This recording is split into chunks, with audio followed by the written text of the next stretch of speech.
GNC-579. It's Friday, May 28th, and you're listening to the Geek News Central podcast, sponsored by GoDaddy.com. Geek News Central is a very proud member of the Tech Podcast Network. If it's tech, it's here. Hey, everyone, got a great show for you. Woo! Are you ready for a long weekend? I know I am. Strap in. Here it comes. All right, people, I need a go, no-go for the Geek News Central podcast. Digital archive recorders. We're go fly. Microphone. We're go fly. Video feed. Go. Web browser. Go. RSS data stream aggregator. Go fly. Interflux Toddism suppressor. All right, I'm confused. Host readiness check. Welcome to the show. Welcome to the show. The Geek News Central podcast is a proud member of the Tech Podcast Network. If it's tech, it's here. All right, ladies and gentlemen, we are ready to go. Cue Todd in 5, Button, who's got the button? 4, There is no cause for alarm. 3, Everybody hold on to something. 2, Just press the button. 1. Aloha and welcome to the Geek News Central podcast, coming to you as live as it can be from the beautiful state of Hawaii via the Geek News Central studio overlooking Greater Oahu. Hey everyone, welcome to the show. My name is Todd Cochran. Of course, are you guys ready for a 3-day weekend? You know, every day here is almost like a 3-day weekend, but I tell you, sometimes it just, you know that people are going to be extended, they're going to be off, and it's like refreshing. And for those of you that are, of course, here in the United States, they're listening to the show, you guys get a 3-day weekend, and of course Memorial Day. And we'll talk about that here in a few minutes. But first and foremost, I want to give a warm welcome to the Ohana, the long listeners of the show. And thank you guys for tuning in and being part of the family here. And, of course, if you're checking out the show for the very first time, we want to encourage you to get over to geeknewscentral.com. Check out all the great content over there. Of course, check out our archive podcast available via the podcast link on the website. And that'll get you linked up with all of our archive shows. You can sign up for the newsletter. You can find that via the second column of the website. And basically, the newsletter contains everything that I'm going to talk about during the show. And you'll be able to get an email on that, which will have all of the show notes and all the listener-submitted submissions. Now, those of you that are subscribed to the newsletter from the previous shows, you'll know on the last show that I made a boo-boo. And actually, the boo-boo went 24 hours before I realized what I did. When I get ready to do the show notes for the show, I go to the last show and I cut and I paste the format into the next blog post. Well, I'm supposed to edit the top header of the show notes, but for some reason on the last show I didn't.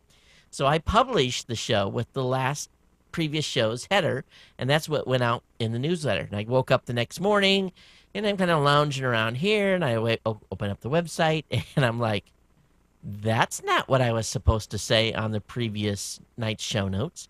So I changed it there, but how many of you noticed? No one called me out on it, so are you guys reading it?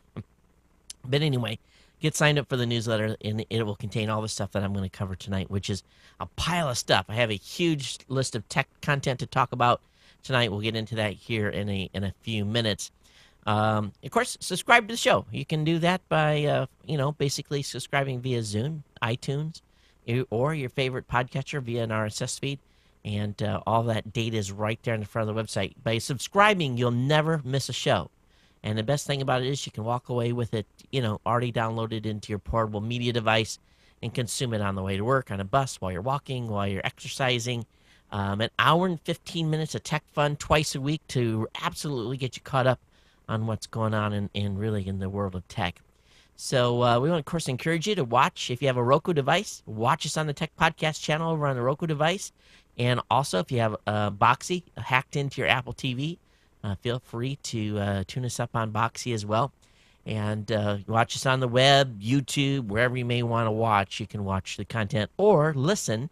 And that's where the majority, the high majority of the listeners are at. And but I did put up a couple of Ford videos today. Actually, I posted 8 of them to YouTube, and I posted 2 to the website tonight. And the reason for that was I wanted to get everyone that was subscribed to the special media feed at least 24 hours to get those first 2 downloaded.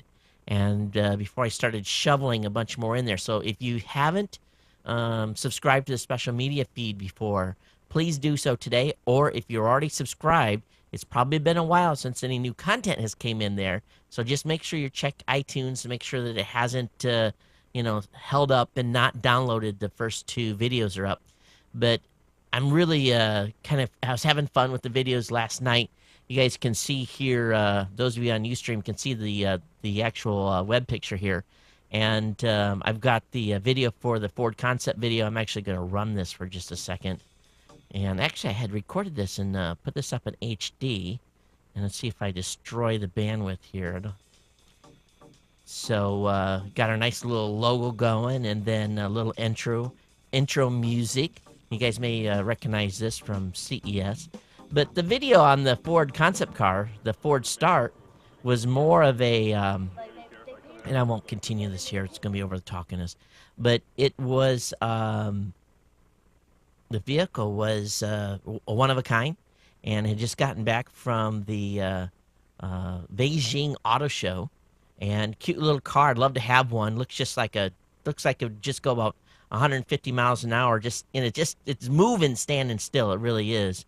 And so I got up and close with it with a camera. Really did not too much commentary. And you'll see that on some of the videos. The Vertex Lab video that's up on Geek News Central as well. It's kind of a chopped up video because I drove the car and there was no one to run the camera while I was driving the car. So there's really no footage of me driving, so it's kind of a goofy video, really. You have this guy talking, and then all of a sudden it switches to so that's kind of one of the hokey recordings I made during the actual tour at Ford. But the 6 videos I put up up on YouTube that are not up on the website yet, you definitely want to go over and check those out. There's a link to that in the show notes. And it really, the 6 videos were probably I was the most impressed with. And they're a little short, 3 to 4 minutes each. You can check them out, spend some time. And it's kind of hard to hear on some of them because I was holding a microphone off to the side trying to get this guy to take the mic, and he never did. So he's walking around a room, and I'm just trying to capture him statically. He wasn't on any type of PA system. So I cranked the audio up as much as I could in that video without raising the background noise too high. But you got to see those cave videos. They're over on YouTube. They're up and available right now to watch. They're kind of subtitled on what they contain, but check them out. So anyway, the Ford videos are going to continue to be pushed here. I'm going to push them a bunch more tomorrow and get the rest of them up. The Insider, the Geek News Central Insider video is really kind of mid-stack there. So it's all the Ford stuff is being processed. And then I'll go ahead and do the Geek News Central Insider videos, and that will come out this weekend. So those of you that have signed up to be a Geek News Central Insider, which you can do at geeknewscentral.com/insider, you guys will be getting the private link to the video that I'm going to put up on that. And, of course, anyone that's supporting the show as well through additional help they do on a periodic basis are automatically qualify as insiders, and you guys will be getting the links, and you guys can kind of really get an in-depth behind-the-scenes look of where I grew up, and some private stuff in there. So look forward to that coming this weekend. I do want to make an acknowledgement today that being that Memorial Day is that's the holiday that many of you are going to be celebrating on Monday. Don't forget, if you see a service member, to say thank you. And don't forget why we celebrate Memorial Day in this country. I was given the news this afternoon via an email from a buddy of mine that is still active duty Navy that a retired Medal of Honor winner named John Finn died today. He was 100 years old, and I had met John 3 or 4 times over the past 10 years. John would come out to to Pearl Harbor and speak, and he was when he retired from the Navy, he was a lieutenant, but during the time of Pearl Harbor, he was actually a chief petty officer. So sad to hear today John had died. He was the oldest living Medal of Honor winner, and almost 101 years old. So he almost made it to his next birthday, but sad to hear that. Have not heard what they're going to do for services. I don't know if he's going to come back and be interned like many of the World War II Pearl Harbor vets are going to be at the Arizona. Actually, John was his story really happened over at Kaneohe, over at the Marine Corps base Kaneohe, Hawaii, and he was manning a machine gun, and basically he was woken up by the attack, drove into the base, grabbed a machine gun, and really fought with all his might. And he suffered, I think, 27 or 28 injuries. Several of them very severe. Most of the rest of them were like shrapnel wounds and that type of stuff. Still, he was one of only 5. Now, Pearl Harbor, there was 15 Medal of Honor winners from Pearl Harbor alone. 5 of them were awarded to living people. In other words, the other 10 of them died during the attack on Pearl Harbor. 3 of the 5 that were living died in later battles that happened during World War II. And I believe there was only 2 actual surviving World War II Pearl Harbor veterans that they received the Medal of Honor, made it through the entire war. I know John did 30 years. His story was pretty remarkable. But I thought I'd just share that with you guys today. A little bit of trivia, and at the same point, another sad juncture as World War II vets continue to leave us en masse drones through age and death, of course. So anyway, that was that. Hey, last show did get some reports that we had a couple of clips or beeps or something on the recorder, and I think what I did, and I was playing with it tonight, is the Mackie mixer that this is connected to had its own specific driver, and I was driving off the Edition driver. So tonight we're running on the Mackie driver, so we'll see how it works. So you guys give me some feedback on tonight's show, whether or not the audio clips at all anywhere during the show, if there's a little beeps or skips or something, and keep me advised on that. Okay, what else? Hey, everything's still on for Rochester, New York. We're gonna be, I'm gonna be there on the week of the 14th, and be there the whole week. And Sal had sent me an email. We'll be talking about the meetup that I'm going to be doing there, and the plan to meet up. So if you're within striking distance, if you're in Buffalo, Rochester, wherever in the area, send me an email right now and say, hey, Todd, I'm considering coming out to your meetup if you're within striking distance, so I kind of get an idea how many of the Ohana live in the, I guess upstate New York area in around Rochester and Buffalo. If you're in Buffalo, you're within striking distance, 60 miles, I guess, so come on out. Let's see, before I get into content here, cafepress.com/Ohana store, cafepress.com/Ohana store. And also over at the geeknewscentral.com/offer site, what I'm going to do is I'm going to run a little bit of a special. If you are a parent, new parent, if you have a grandparent that in other words, you have kids that are actually, your kids have had kids, and you are interested in giving them a leg up, I want you guys to check out yourbabycan.com/podcast. If you purchase a product from that, if you're one of the listeners of the show and you purchase something for your kids or for your grandkids or however it may work out, and those programs over there are pretty cool. If you purchase something, save the receipt, email me a copy of it, and you'll be in the winning to get a $50 cash award from the geek here at Geek News Central. So if you pick something up at Your Baby Can Read at yourbabycanread.com, we'll award someone on the show probably a couple shows from now. We'll let you know. But again, yourbabycan.com /yourbabycan.com/podcast. So the link is up there in that offer section at geeknewscentral.com /offers. All right, what's going on with the show? Everything's been rolling good. I'm pretty happy with the uptake. We've had huge growth in the video watching, largely we believe because of the Roku. So if you're watching on the Roku, thanks for watching. Share this with your friends. Buy your friends a Roku. If you haven't got a Roku yet, they're going to be updating Netflix capability tomorrow, where you're actually going to be able to choose your videos right within Netflix itself on the Roku. So that's pretty cool. At the same time, when you get done watching your regular videos that you watch, you can click over and watch me here at Geek News Central. I want to thank GoDaddy for being a longtime sponsor of the show. And if you're looking for a dedicated server, virtual dedicated server, shared hosting account, GoDaddy.com is where it's at. And you can save a lot of money by using my promo codes. Of course, the Indy 500 is this weekend, brought to you by GoDaddy.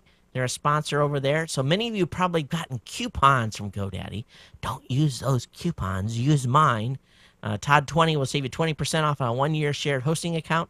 ComSale will get you .com renewals at $7.49. You can get 10% off by using the promo code Todd. Of course, you can use the Todd Geek 5 to save 15% off on orders at $20 or more. Thanks for GoDaddy for being a sponsor here, and thank you for picking up your products, your online products at GoDaddy. Well, this week I got a bunch of emails from folks that wanted me to connect them with the individual that is using GoToMeeting as a sales tool. Struck a nerve there, and so I've asked the individual permission to share his information with those of you that wanted to reach out to him and find out how he's using the product to increase his bottom line. And I'll get that to you as soon as he basically replies and gives me permission to do that. But we all know that if you have to meet with clients or colleagues, it's expensive. It doesn't matter if you're driving across town or if you have to fly somewhere to do it. The average business trip you have to get on an airplane is about $1,000. So that's why I recommend GoToMeeting. For just $49 a month, you can hold as many meetings as you want, plus voice over IP and phone conferencing is included. You do more or less, you do more and travel less with GoToMeeting. It's the award-winning online meeting services brought to you by Citrix. With just a click, host sales presentations, training sessions, product demos right from your desk. So easy, you'll have your first meeting running in seconds. It amazes me when we have our roundtables. And matter of fact, our latest roundtable needs to get pushed up. Hopefully, I'll be able to get to that tomorrow. Jeffrey's gotten everything processed and up on a line. You can see first-time users that go to meeting immediately be able to use it. It's just too simple. So you guys know I've used GoToMeeting. It's great. And as a listener of this show, you can try GoToMeeting free for 30 days. That's a month of unlimited free meetings. For this special offer, visit GoToMeeting.com/techpodcast. That's GoToMeeting.com/techpodcast. Okay, so let's go ahead and reset here for the regular content tonight, which you all guys all came for. And got a stack of stuff for you. And which one is going to open this up? That one there is. And let me bring this around. You know what I need to do? It helps if I put myself back up on the screen, right? For those of you that were watching on Ustream, you're like, when's he going to realize he didn't switch himself back? Oh, man, what an idiot I am. That's funny. Okay, so if you just watched it on the Roku and all you were seeing was a screen, what was going on there was this little switcher down here that has got the lights. I forgot to switch it back to channel 2 where I'm up front and center. So, hey, let's talk just a little bit, real quick here, about this oil leak in the Gulf. Doc Searles has a very provocative blog post out saying, "What if they can't plug the well?" And I got to thinking about this myself today. They're doing this top kill thing. And I'm thinking, come on, guys. We are supposed to be the most powerful nation in the world. Now, if you're from another country, you may not agree with that, but everyone thinks our country's powerful. And we're supposed to, we can put people on the moon. We can send them into space. We can do amazing things. You got big airplanes. We can, it's just look at what we can do in this country. Yet, we can't plug a pipe. And I understand it's a mile underneath the ocean, or from a mile under the surface. But I don't care. We're smart. How come we can't fix this? Now, I got to thinking today, someone had said that the Russians basically nuked theirs and to get them shut down. And I thought, that's interesting. And it makes sense because if you take some sort of device, and I guess this pipe is pretty big, and you drop it down in the well deep enough, sure that when it blows, it booms out, but it also closes at the same time. Why haven't we done that? What's a little nuke deep blown up compared to this oil going into the ground? Maybe they can't do it. Maybe they don't have one small enough. I don't know. But you would think they would be able to figure this out. Instead, we have unbelievable carnage being played out, and yet they can't fix this. It's a travesty. It really, really is. And I know there's a lot of pictures, a lot of fingers being pointed at the administration, at BP, everyone else. And then, everyone wants to blame everyone, but we can blame each other later on. Get this thing shut down. It just amazes me. It seems like we could have been a little more aggressive. And we'll see if this top kill fixes this. They're pretty confident that they're having good results with it, but until it stops, it's not a good situation. But what do you guys think about this thing? Of course, it's non-techy, but this is a world event going on right now that's, many of the Ohana live in these Gulf Coast states, and I just pity anyone that has, well, first of all, seafood. Forget that for the next 20 years. Tourism, forget that for the next 10 years. These Gulf states are literally screwed. And, how much is this going to cost in the end? I don't know. It's just, and then not only that, but just the ecological damage that has been done is unimaginable. But we all have to think about this, too. We love driving our cars. And unless all of us are willing to give up our cars and walk, ride, do whatever it takes to go where we have to go, there's no way that the dependency of this nation for oil is going to stop. And they're going to have to drill. But it should set us on notice that, if we keep doing stupid things like we're doing, we're going to kill ourselves. We'll cause ourselves to become extinct. We don't have to worry about any war. But we'll see how this thing turns out. The ocean's big, but this, you guys seen oil and water before. It doesn't take a lot. So anyway, I'll get off on that before we get political here, okay? Hey, over on Asa Dulcer's website, maybe privacy isn't so hard. And this is kind of a interesting post. Of course, Facebook announced their new privacy settings, and I went through and changed all mine. How many of you went through and did your privacy updates on Facebook? But he says, after he's done some thinking, that if he was sitting down with the top brass at Facebook, he wonders what he would say. He thinks he'd ask them, do you think the default Facebook privacy settings are ideal for your children and or your parents?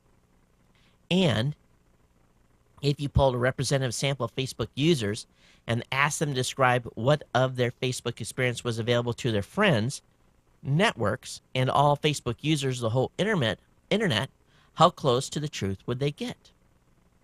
So he says maybe it's not so hard after all.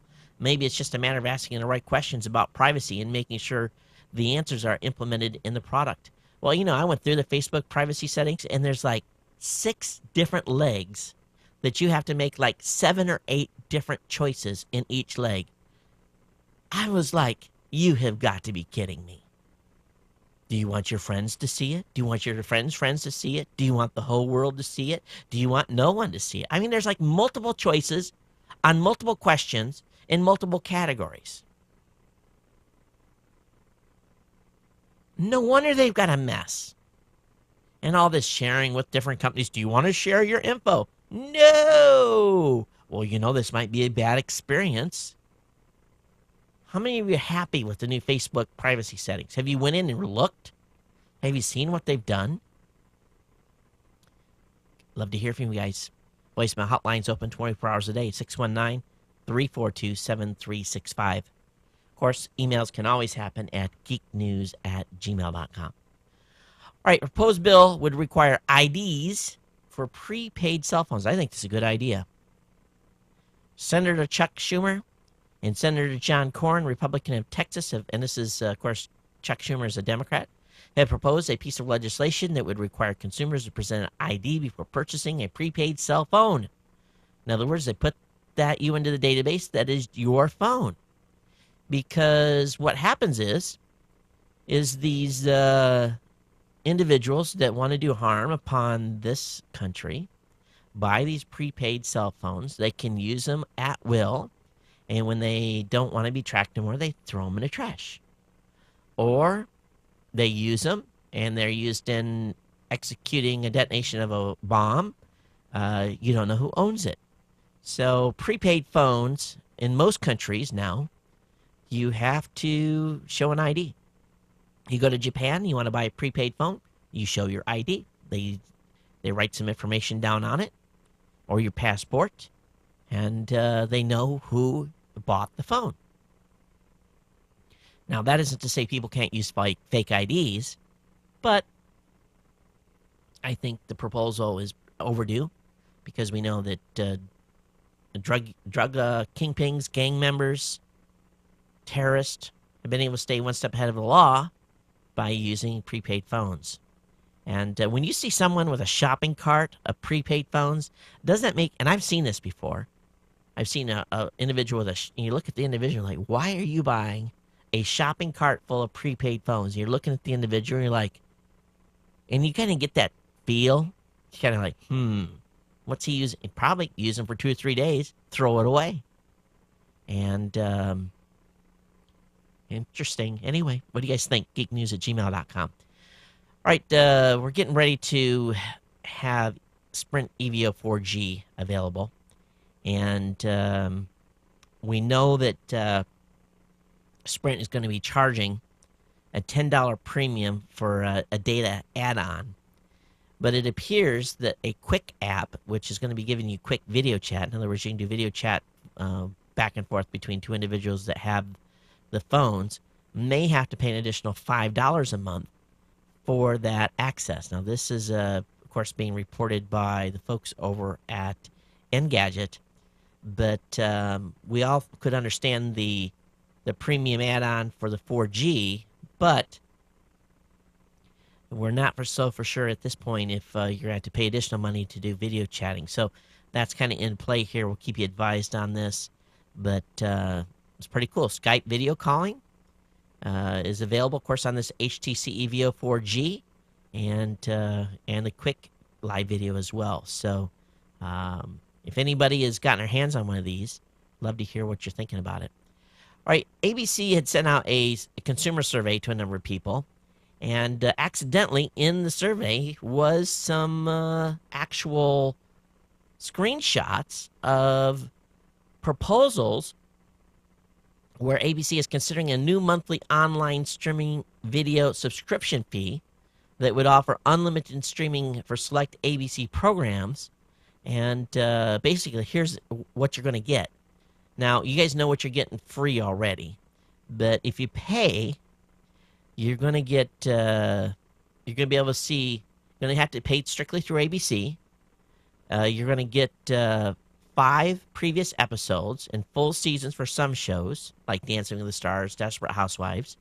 You're going to get episodes from past ABC shows, like Lost and My So-Called Life. You're going to be able to watch on any device or computer with an internet connectivity immediately after the show is on TV in your time zone. So in other words, if the show is on from 8 to 8:30, you're going to be able to watch the video at 8:30. And here's the kicker. You're going to pay for this, but you're going to only get 15% of the ads seen on TV. So you're still going to get some ads, probably at the very beginning. You get HD quality, and the number of times you can stream is unlimited. Now, what you get free right now is past 2 episodes. You can't get past episodes on ABC beyond 2 episodes. You can't. You have to wait till the morning after the show. You get 35% of the amount of ads that are seen on TV, and everything else remains the same. So, true a la carte, I guess, for a certain amount of episodes to be available, you will be available through a subscription system. Now, why don't they just do this right? Okay, let's charge $3.95 or $4 or whatever it is, and let everyone have the full Monty. Don't make it the past 5 episodes. You know, our lives. I know how I am. I'd like to watch like 6 shows in a row, or 10, or the whole series. I don't want to, be locked in. Oh, I gotta watch, because if I don't, it's gonna drop off my list of available stuff to see. So anyway, I have a link up to this in the show notes, but I think this is coming to a lot of networks, but I don't think any of them have quite figured out the right way to do this yet. The folks at IOTA have introduced something called the IOTA Flex. And what this is it's a MiFi device that is in a bracelet that you'll wear on your arm. And it's something that I don't think I would wear. And, they could have made this a little different. But what it is it's going to have a built-in SIM card and bring voice and text capabilities to Android tablets, e-readers, and netbooks via Bluetooth. And it may have 3G capability. They haven't promised that yet. So I think this is just a prototype, but it was shown off at Netbook Summit. And they plan to sell the Flex to retailers for about $100. And it will be an extra $40 a month for the unlimited calling and texting, thanks to a partnership with a company called Simple Mobile. So this may be a way that they're going to try to get folks onto devices. And I think this is what's really going to be if I had to do all over again, you guys know I have a Sprint EVDO card, I would probably at this point buy the Sprint MiFi device, because it really sucks not being able to use my iPad when I want to, when there's no Wi-Fi connection. So the MiFi would be able to not only give me ability to surf on my laptop, surf on my iPhone when it's turned on, and of course when the actual MiFi device is turned on, and also on the iPad. Now, the only restrictions is normally the MiFi only has about a 5-hour lifespan on a battery. So for me, I would have to have some sort of an attachment that would extend the battery life to be much longer. But I think that's where I'm going to go as far as making the changeover. Instead of buying another 3G device, like an iPad with 3G in it from AT&T, and paying that money, I just buy a MiFi and run all my stuff through the single device. Now, the speeds may not be completely as fast as what the MiFi can provide. In other words, what an EVDO card can provide, but it's better than paying multiple subscription fees. So this IOTA Flex is a smart idea. Implementation is a little weak in their design at this point, but I think this is going to be the way to go. We're all probably going to have some sort of a device that we carry in our pocket, and then all our devices that we have will communicate through it. It makes a lot of sense. It'll save us all a lot of money. So, what do you guys? How many of you guys are already doing that, using a MiFi device to connect all your multiple devices up to get better speed, instead of having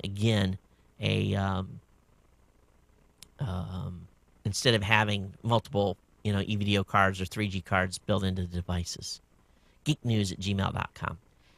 Microsoft is considering lowering Zune Pass price to keep up with competition. This is good, because I'd be very happy to pay less for my daughter's music collection. Currently, the service is at $14.99 a month, and if they lower the price, then Dad would save a little money. and I'm sure some of you would too. So this is a possibility here, reported by Gizmodo. How many of you got a Sling player? You'll be happy to know if you're an Android user, you're going to be able to watch Sling Player Mobile on your Android phones. The it hasn't been released yet, but it's been demoed, and this could be coming out very, very soon. The Android version seems to have a pretty nice looking menu system and pretty finger-friendly GUI, and no word on when it's going to be available, but there has been at least a demo made, so you know they're close to it. So how many of you have a Sling player? I don't have one, and never considered buying one because I never have good enough connectivity to, when I'm on the road, to consider streaming stuff via that type of a device from content from a home. In a hotel room anyway, you're locked into whatever channels they have, but this may be an option, but I don't think I'd watch via my iPhone. I really don't. Maybe from my iPad. So what you guys' experience been with that, with the Sling Media Player Mobile on the iPad and on the iPhone so far? Hey, many of you probably have a HD TV in your home, and many are probably confused about the selection overscan. I know on my Sony TV, I've got the ability to change like 4 different levels of overscan. I mean, it'll go really big, and then it'll shrink it back down. And the folks over at Engadget HD, or hd.engadget.com, have a pretty good article about overscanning on LCD TVs and what it all means, and talks about what's happening when there's actually overscanning going on, and some reasons, basically some ways to kind of fix your TV so you don't have this overscan issue that plagues so many television users. But I have this link up in the show notes. You guys can go through this and read a pretty good article. I was like, oh, wow, I haven't tried that before. So definitely I'll give you a link to it. You can check it out. It's being reported that a number of media companies, including NBC and Time Warner, have told Apple that they plan to continue offering their content in Flash formats versus converting it all to HTML5. Supposedly, several sources said that large media companies have said they're not going to retool because that is too expensive and it's not worth it because Flash dominates the web. Now, whether or not this is true or not, I don't know, but this came from the New York Post, so I would assume that they had vetted this source to get this information. And if this is true, then this has got to be a major loss for Apple, and not deciding not to support Flash. So they're going to lose the folks from NBC and Time Warner. Now, I don't know what difference it makes for Time Warner, because Time Warner is largely, well, actually they got Time Warner Movies, so that makes sense. So, but anyway, do you guys care? Do you think this is an ongoing battle that is just going to continue to become more negative press for Apple, or do you think that the companies are going to ultimately have to acquiesce to Apple and convert to HTML5 format? Now, I will say this: come next Tuesday, we're going to be rolling out a new version of Blueberry.com. At least Angelo has promised me it'll be ready by Tuesday. So we will know by the next show whether or not he got it knocked out, and we're going to be fully HTML5 compliant on Blueberry.com. We've got an amazing design coming. I'm really stoked with what Brian and Angelo have been able to put together. This basically got drawn out on a VAT board in February when we had our winter retreat, and because of NAB and everything else that was going on, we didn't get time to finish the site, so he's wrapping it up now. And so we're going to be fully HTML5 compliant, and then we're going to actually go into PowerPress and make some updates in PowerPress to make PowerPress HTML5 compliant. Plus, we're going to be adding some cool features that are going to get media creators like me and those of you that are actually creating media out there some extensions and we're going to be able to tie in some stuff we've never been able to tie into RSS before, and the possibilities are really unlimited once we get this extra metadata in, and it's going to be real exciting. I'm kind of curious to see how the podcasting community is going to react to what we're going to announce, but I think it makes a lot of sense with different types of video that are being created out there. Some people are locked in doing a lot of Flash. Some people do .m4v or MP4 video.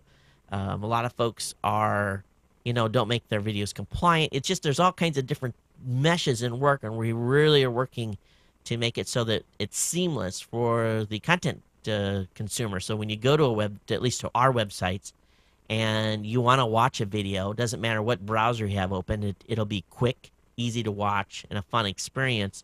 No matter what type of content has been linked in there, whether it be a Flash file or an MP4, we're trying to make it so it is a pretty seamless process. But we're excited about bringing out the new site next Tuesday, and I think HTML5 is definitely going to be the way to go. I've got to get Geek News Central HTML5 compliant, but we've been focused on everything else that we've been doing for Raw Voice and getting Blueberry updated. But this PowerPress update will be a lot of fun, and I'm excited about the opportunities we're going to bring there. Hey, over at Verizon's going to be offering 4G to customers. Unlike Sprint, they are not going to be offering unlimited data plans. So you're going to be buying tiered data packages with the new Verizon 4G LTE services. So we'll see what comes there. No announcement on pricing or anything like that. And but the sad thing is here, you are still going to have to buy data by the gigabyte versus getting an unlimited deal with Verizon. So that's news out of Financial Times. I got an article that was written over in Geek News Central by KL Tech Muse, and he wrote about the death of feed readers. And he talked about how he's been using the internet lately, and really he hasn't used Google Reader in a long time. And while I build this show completely for Google Reader, I found it pretty fascinating, his recent experience in getting news and information. So the question I have for those of you that listen to the show, are you guys using feed readers? Or are you using some alternative method to get your content? So I have this linked up in the show notes. You guys can comment either on the website or back here on the show. But how are you guys getting your content now? How are you consuming it? Are you using a feed reader? Are you listening to RSS feeds? Or are you just using Twitter? Are you using Sesame? Are you using Facebook? Are you using Google Buzz? What are you using to get content these days? Love to hear your feedback from that. Well, Google TV continues to make a lot of news, and there's been a lot of different analysis of what it means to the space. I know what it means. I think you guys know what it means. But I found surprising that there was consideration by Google initially to make it a closed platform. Basically, you would have to write an app to qualify, but they're trying to make it real simple to get content into the Google TV platform, which is good. I still think there's going to be the opportunity to build applications that makes it easier to consume certain types of content.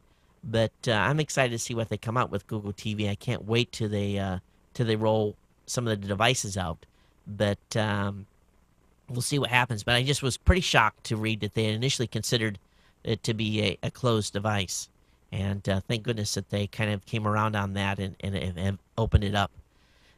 Business news, Apple has overtaken Microsoft in market value.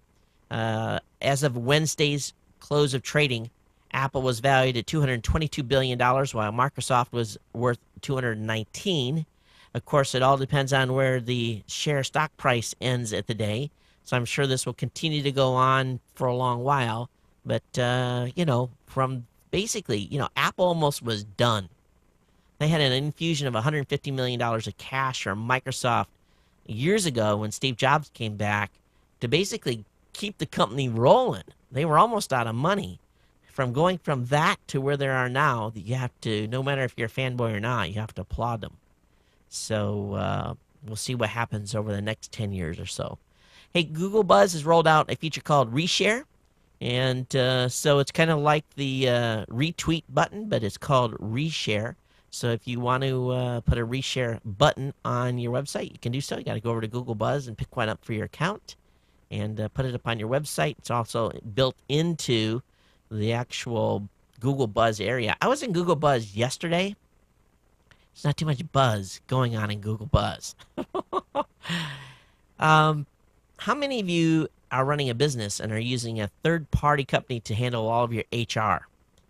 You know, this is a pretty popular thing. You hear about these companies being advertised all the time. They say, you know, just focus on your business. We'll take care of the HR. And basically what you do is you pay a company to make sure you're in compliance with the law, make sure people get the right training they're supposed to get. They do payroll. They take care of the medical. You know, you're all tied in. You just write them a check. Well, a company called Kinetics, Kynetx, was a company that was doing just that. They're a professional employee organization. And, excuse me. Kinetics used a company called Workforce Solution. I say use because we now use someone else. On April 2nd, the IRS seized Workforce Solutions. So Kinetics is an actual company that was using Workforce Solutions, and that company was seized by the IRS for some reason, and essentially all the employees of Kinetics have been without health insurance this entire month and didn't even know it because this company got in trouble somehow. And this is a bad thing because you're relying on this service company to do all this stuff, pay the health insurance benefits, you know, send out your income FICA stuff to the IRS, all this other. That's probably why they got busted by them. They probably weren't paying the IRS the money they were supposed to. But anyway, long story short here is they've got a bunch of employees that have no benefits, even though they're still employees because the service company was seized. And it's a pretty scary business. So make sure you vet any company that you're considering using to handle your HR stuff. Right now at Raw Voice, we're going to do all our stuff in-house. We've got it all set up to be able to do so. But I had actually considered outsourcing that, just paying someone else to do it. And you have to pay a premium. It's not necessarily cheap to do it, but they make sure you're all in compliance. So, but this kind of scares me off. It really, really does. So be forewarned out there. And if you have a relationship with Workforce Solutions, be advised that the IRS has seized that company. All right, folks, have a little admission to make here. Little did you know, just as I was finishing that last article, Chrome died because I think Windows 7 crashed, and everything just went kapooey. I had to completely reboot the primary machine. And what may have happened here is this machine last month had a RAM chip go bad in it. And I had kind of held off on reordering another chip for it. Got the RAM chip in a couple of days ago, stuck it in the machine. And I'm assuming what has happened is that probably the RAM chips doesn't like this machine because it was some sort of a memory error. So I'll be looking into that over the weekend. If it isn't one thing, it's another. So let me go ahead and get into the article that I wanted to talk about as the next thing. Was Apple has revealed a new service to authors to sell their books directly in the iBookstore. And this is a big one here, that if you're a author and you have an ISBN number for your book, which is easy to get. It's not a hard thing to get an ISBN number. You can sell your own book through the iBookstore. So this is really truly self-publishing and selling at its best. Google has also listed their top 1,000 sites on the web, and then they're letting you advertise on them. Of course, I'm sure all of us can afford to advertise on the top 1,000 sites. But Google has conveniently done that for the companies that want to wrestle for that traffic. But I don't think I'm going to be advertising on those sites anytime soon. You know, you want to advertise on Facebook? Hey, they only have 570 billion Was that the right number? The top list for Facebook is the number one ranking site globally with 570 billion. Yes, that's right. Page views. Is that a month? 540 million unique monthly visitors. That's crazy. I'm sure we can all afford to advertise on Facebook. Hey, iPads are starting to arrive in a bunch of countries. One place it's arrived at that is taking the country by storm is in Japan. Tokyo is long lines to get the iPad, and it's brought up an article that the New York Times is basically saying has Tokyo lost their touch? Has the mainstream electronic companies in Japan are they getting beat hands down by good old USA company Apple? Are they going to be able to regain their mojo? Because if you think about it, for years the Japanese ruled when it come to electronics, but it's not so much anymore, and especially in the computing side. So, what do you guys think about that commentary? All right, Apple has taken a iPhone game that was in the App Store, removed it from the App Store specifically because the actual game itself had a GPL v2 license, and the folks that manage that license, or the ones that oversee it, had written a letter to Apple basically saying that from the Free Software Foundation said that the Apple Store's terms of service contradicted the GPL v2 license by using the GNU Go license instead. So what they were trying to do is get Apple to comply with the GPL v2 Section 6 part of the license. Instead of Apple Business said, well, we just don't need to bother. We're just going to remove it. So this is fair warning to anyone out there that is creating an iPhone app underneath using GPL v2 code or being licensed under that. You may not get listed in the iPhone App Store. Just another thing. They just say, we're not going to bother. You're going to have to license under GNU Go, or we're not going to have it in there. All right, Space Shuttle Atlantis landed at KSC this previous Wednesday. A near perfect landing with a near perfect mission. And this may be, of course, Atlantis' last flight in space. We will see whether or not that happens. Hey, another peer-to-peer lawsuit, or actually a peer-to-peer letter arrived. A peer-to-peer violation letter arrived at a gal's residence. And she is completely confused about the actual complaint. She says, I don't use peer-to-peer. I don't have any of this on my computer. I don't know what this movie called the Far Cry 2 is. She's basically saying, you got the wrong person. I'm innocent. But yet the group that have basically sent her this judgment letter for basically settle now for $1,500 and we won't go after you. She's in shock. She said, I didn't do it. I really didn't. And this is covered over on Ars Technica. So the question is, what happens in these cases where they get an IP supposedly aligned with a specific user, and the user says, it wasn't me, it really wasn't. Now, some people say that even if they're guilty, but she says at that time she'd had some issues with her internet connection. She had contacted Verizon about it. She thinks maybe someone was piggybacking on her Wi-Fi connection, even though it had a password. But she says she doesn't know what it is, and she actually had to look it up on the internet to find out what Osiris was.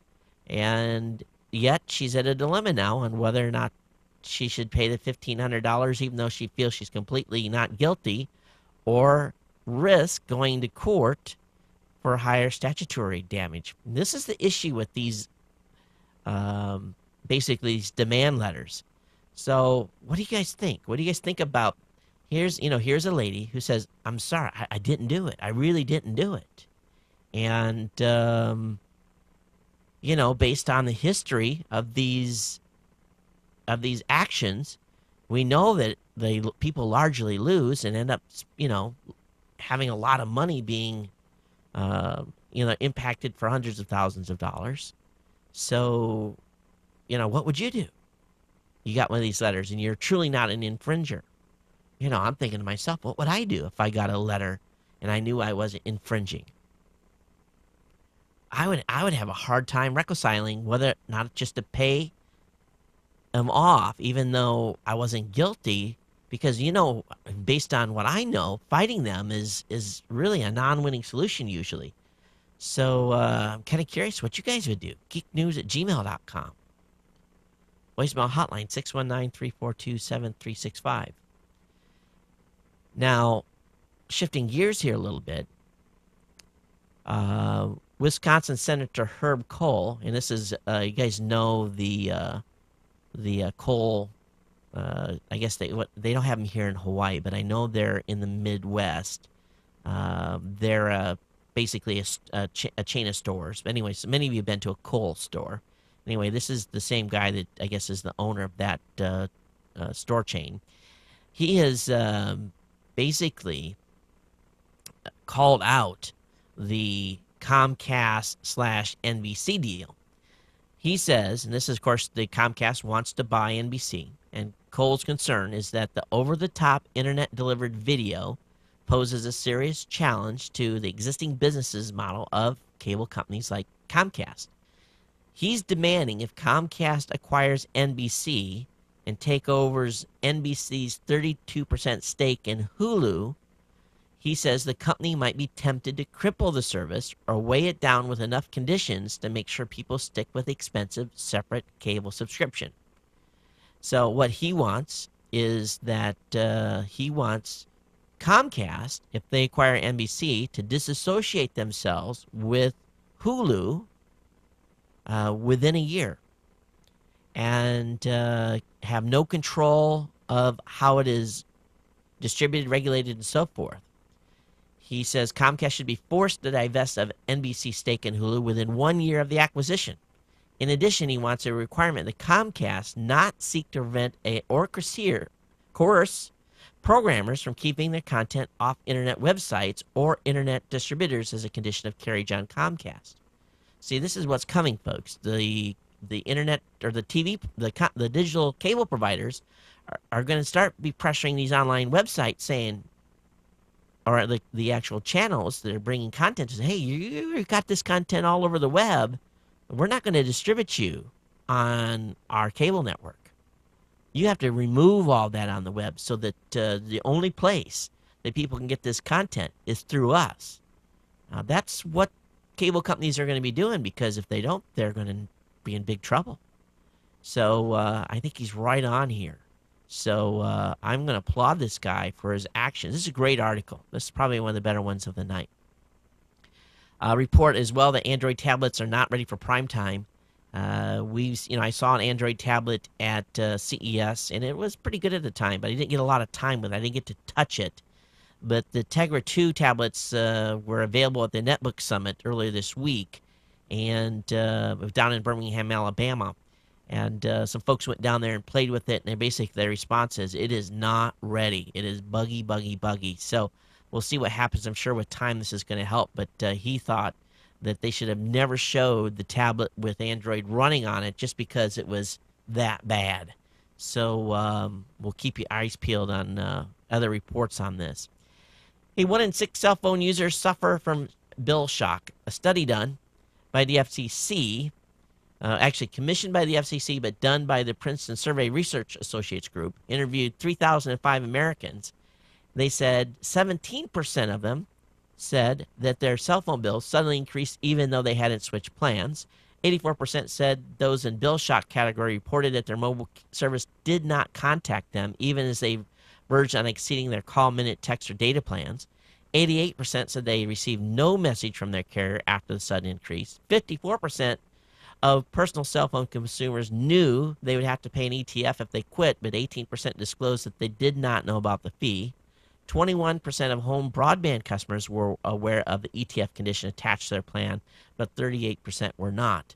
So this is pretty eye-opening numbers here. Among personal cell phone users who said they were subject to an ETF, 47% did not know what the amount of the fee would be.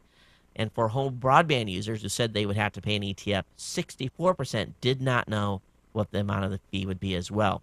Great study, lots more information here. I have a link up to it in the show notes. But it just goes to show you, read the fine print, folks. Know what your plans are, know what your rates are, so that when your cell bill goes up a little bit, you can say, hey, what's the story here? Do you guys remember that rural phone company in Minnesota that basically imposed bandwidth caps on its broadband DSL customers by saying, hey, if you used over 100 megs, or excuse me, 100 gigs of service, your bill would jump to $99.99. And if you used up to 250 gigs, the bill would increase to $249.99. Well, someone out of their absolute mind at the Federal Communications Commission has given Frontier Wireless permission to buy 4.8 million lines from Verizon, mostly in rural and smaller town areas around the country. And basically, as part of that agreement, they say they're going to be forced to upgrade those lines to bring in DSL to have a minimum of 3 megs per second on those specific lines.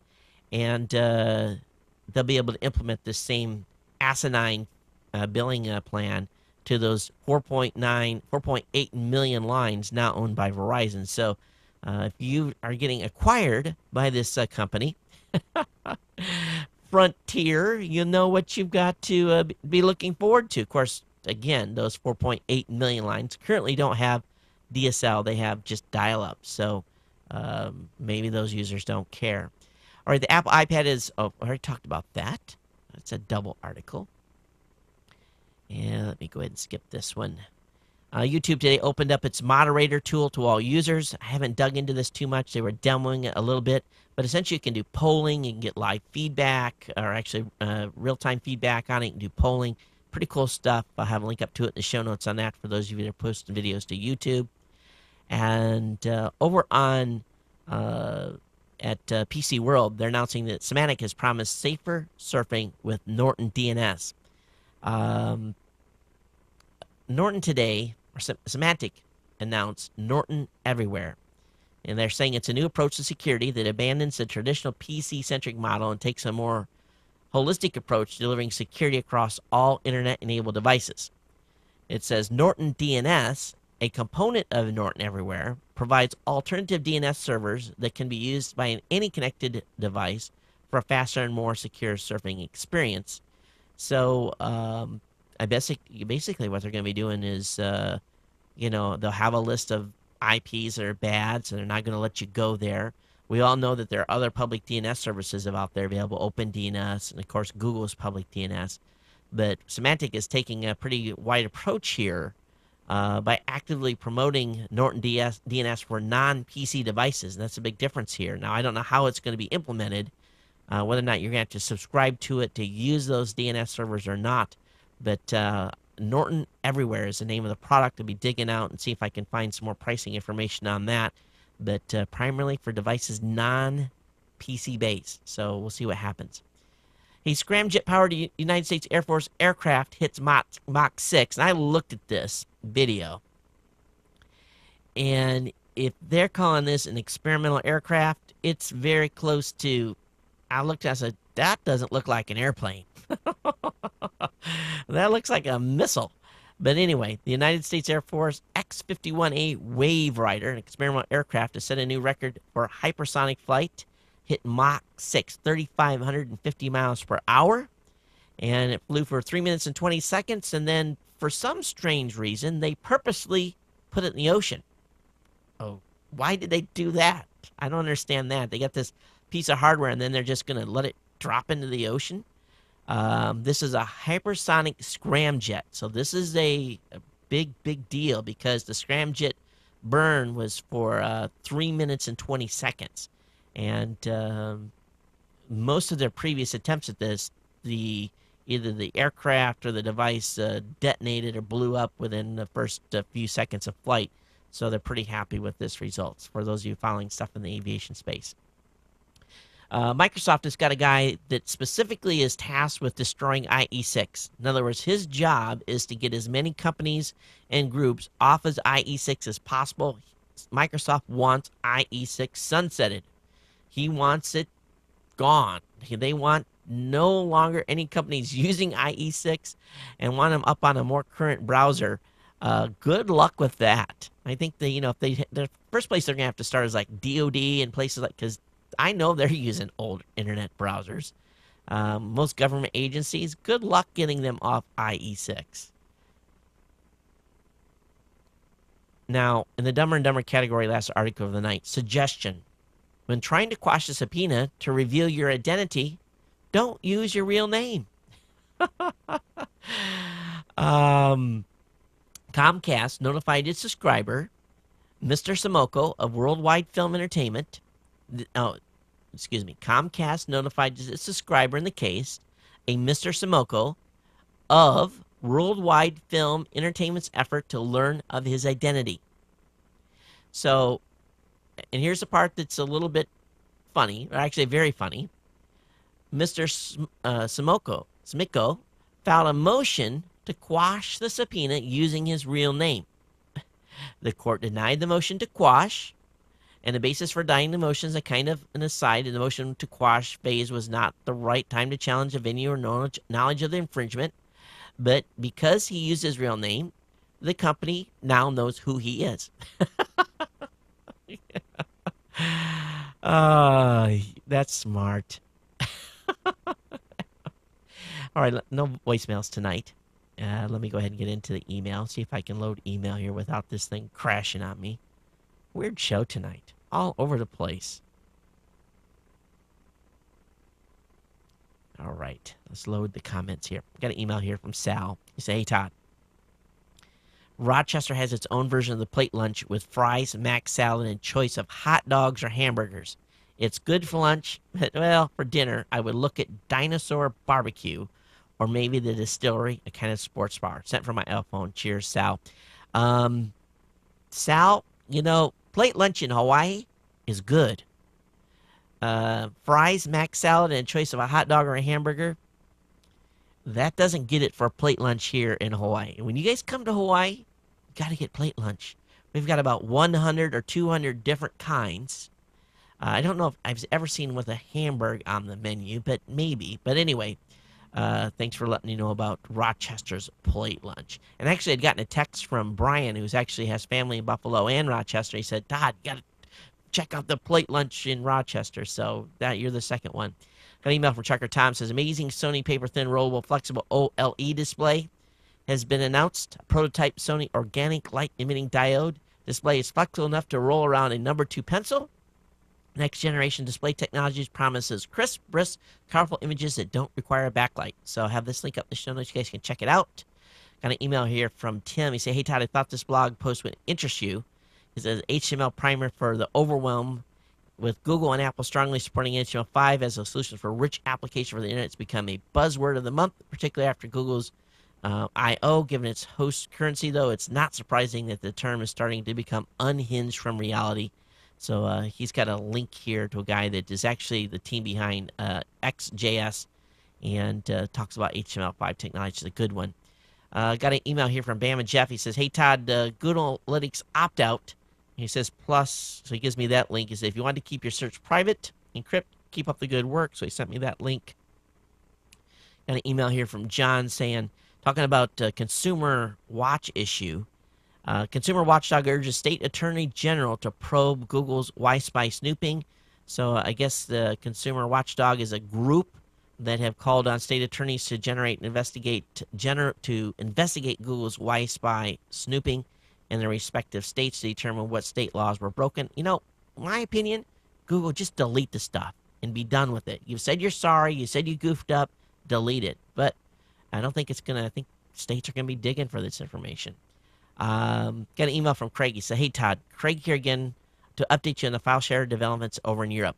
Latest news is that the Irish Republic is to be the first country to begin a piracy crackdown, which could see customers cut off from their net for a year. Now, we talked about this on the last show. The country's biggest firm, Eircom, pronounced Eircom, as in Ireland, has begun sending letters to those identified as illegal file sharers and will follow a 3 strikes and you'll be cut off rule.